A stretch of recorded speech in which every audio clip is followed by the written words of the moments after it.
ஆங்கில புத்தாண்டையொட்டி கோவில்களில் சிறப்பு வழிபாடுகள் நடைபெற்றன. அதிகாலை முதலே திரளான பொதுமக்கள் நீண்ட வரிசையில் நின்று சுவாமி தரிசனம் செய்து வருகின்றனர்.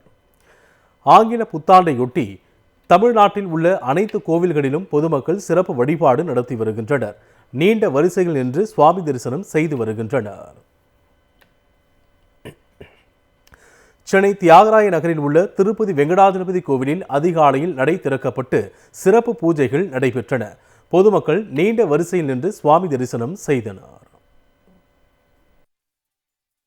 காலை 2:30 மணிக்கு திறந்தாங்க. இன்னைக்கு நைட்டு 10 மணி வரைக்கும் கோயில் திறந்திருக்குது. மிக தரிசனம்.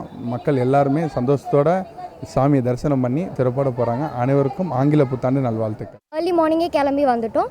ஸோ 4க்கு வரும்போது கொஞ்சம் காலியாக தான் இருந்துச்சு. அண்ட் சாமியும் நல்லா பார்த்தோம். ரொம்ப ஹாப்பியாக இருக்குது. இந்த வருஷம் நியூ இயர் எல்லாருக்கும் நல்லபடியாக போனோம். I am wishing a happy new year. இதேபோல் வடபழனி முருகன் கோவிலிலும் நீண்ட வரிசையில் நின்று பொதுமக்கள் சுவாமி தரிசனம் செய்தனர். ஆங்கில புத்தாண்டை முன்னிட்டு இன்று வடபழனி முருகன் தங்க நாணய அலங்காரத்தில் பக்தர்களுக்கு காட்சியளித்தார். பக்தர்களின் வசதிக்காக காவல்துறை சார்பில் பாதுகாப்பு போடப்பட்டுள்ளது. கோவில் நிர்வாகம் சார்பில் குடிநீர் உள்ளிட்ட அடிப்படை வசதிகளும் செய்யப்பட்டுள்ளன. நியூ இயர்ன்றதால நைட்டு செலிப்ரேஷன்லாம் முடிச்சுட்டு இங்கே வடபழனி ஆண்டவரை பார்க்கறதுக்கு காலையில் 5 மணிலேருந்து கொட்டுற மழையிலையும் லைனில் நின்று சாமி தரிசனம் பார்த்தோம்.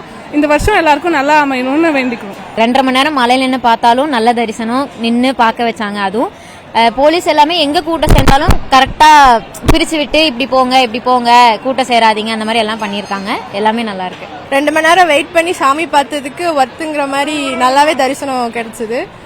ப்ளஸ் ரொம்ப ஹாப்பியாக இருக்குது. நியூ இயர் வந்து கோயிலில் வந்து சாமி பார்த்துட்டு போகிறது.